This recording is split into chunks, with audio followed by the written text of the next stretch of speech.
Jangan lupa subscribe. Jangan lupa Jokowi. Si Joko bukan Jokowi. Si Joko ini akan cawe-cawe. Baik, ya, masalah cawe-cawe daripada penguasa saat ini sudah terasa lah, ya, dengan keputusan Mahkamah Agung, ya, yang mau mencoba untuk meloloskan sang pangeran untuk bisa berkontestasi dalam Pilgub.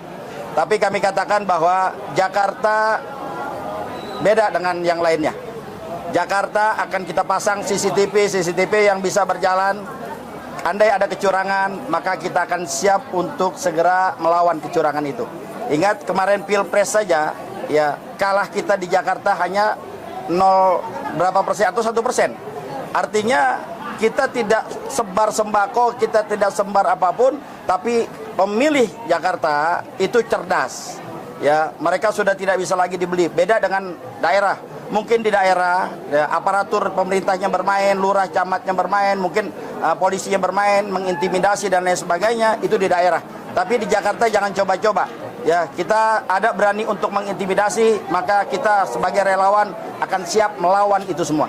Ya. Dijodohin nama Kesang gimana? Dijodohin nama Kesang, ini menjadi satu pertanyaan yang luar biasa. Kita mengalir saja. Ya, mudah-mudahan ya.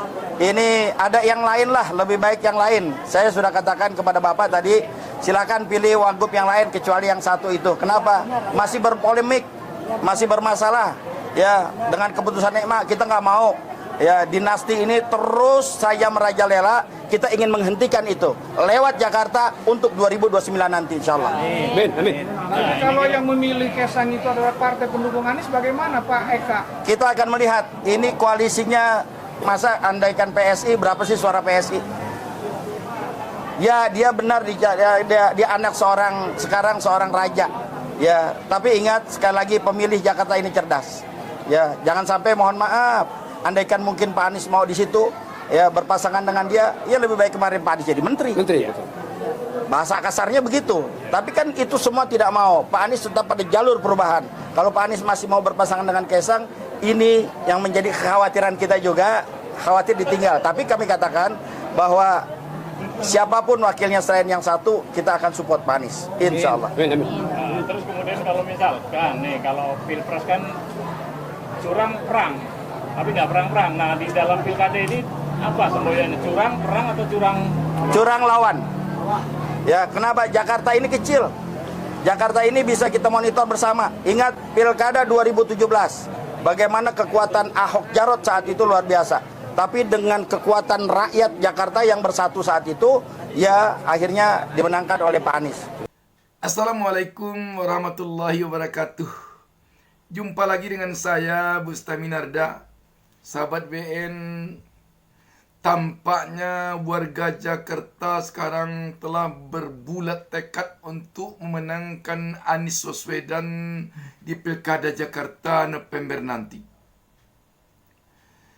Kita melihat segala sesuatu kemungkinan telah menjadi perhatian warga Jakarta, terutama tentu yang tergabung dalam relawan Anies. Mereka tidak mau ada resiko sedikit pun yang memberi peluang kepada kegagalan Anies untuk memimpin Jakarta 5 tahun lagi untuk periode kedua. Apalagi peluang kegagalan Anies itu karena cawe-cawenya penguasa, karena kecurangan yang dilakukan di dalam pilkada nanti. Bukti dari bulatnya tekad warga Jakarta, mereka malah siap memasang CCTV berjalan untuk menjaga kemungkinan adanya kecurangan pilkada. Ini benar-benar tekad yang bulat yang tampaknya tidak ada mendua bagi mereka. Mereka satu pendirian, satu niat, satu tekad menangkan Anies. Bagaimana dengan pasangan Anies?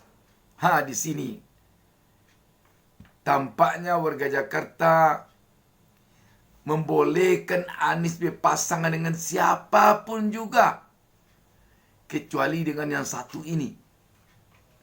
Yang satu ini yaitu dengan yang satu ini jangan. Rakyat Jakarta tampaknya menyadari benar bahwa dinasti politik ini perlu dihentikan.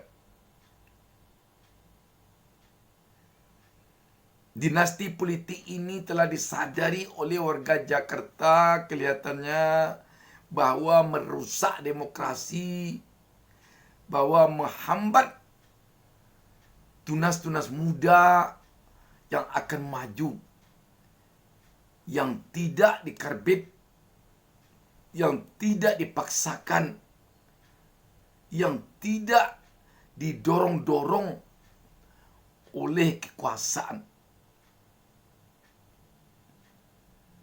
Sahabat BN, melihat kondisi ini, tentu saja akan lebih membuat partai-partai politik yang telah berencana mendukung dan mengusung Anies akan semakin kuat pendiriannya untuk tidak tergoda oleh rayuan, oleh tawaran cawagup, oleh tawaran menteri, oleh tawaran akan dikembalikannya dana yang habis dalam Pilpres kemarin. Dan tentu juga rakyat berharap Pilkada Jakarta ini memberi contoh kepada pilkada-pilkada di daerah-daerah lain di Republik ini.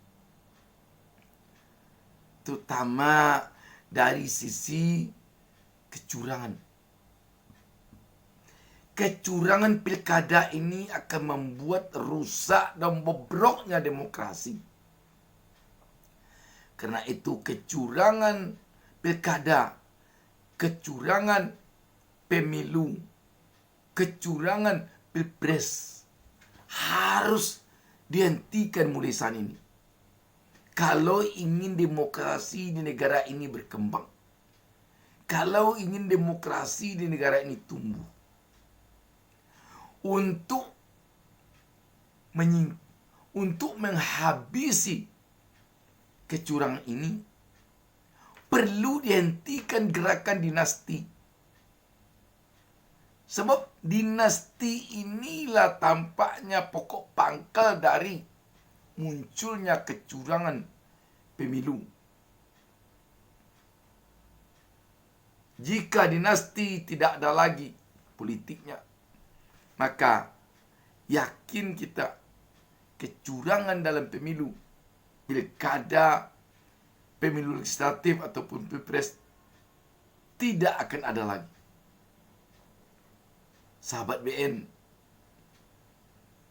agaknya rakyat Jakarta ingin memperlihatkan kepada seluruh Indonesia bahwa mereka berjuang habis-habisan untuk menghentikan gerak langkah politik dinasti, untuk menghentikan peluang sekecil apapun yang namanya kecurangan.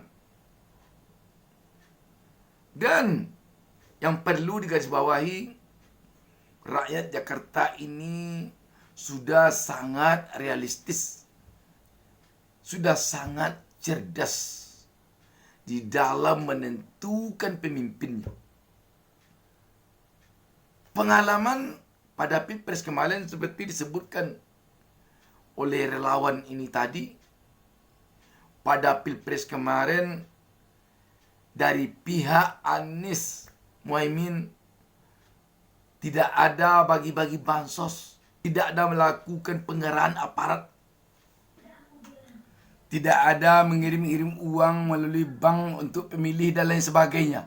Tetapi selisih suara Anies dengan suara yang didorong oleh kekuasaan sangat-sangat tipis. Ini membuktikan bahwa pemilih Jakarta sudah sangat rasional. Dan tentu saja diharapkan pada Pilkada Jakarta 2024 yang akan berlangsung coblosannya November nanti, Jakarta mampu memperlihatkan ke seluruh Indonesia bahwa mereka layak jadi contoh dalam pesta demokrasi. Demikian saja. Wassalamualaikum warahmatullahi wabarakatuh.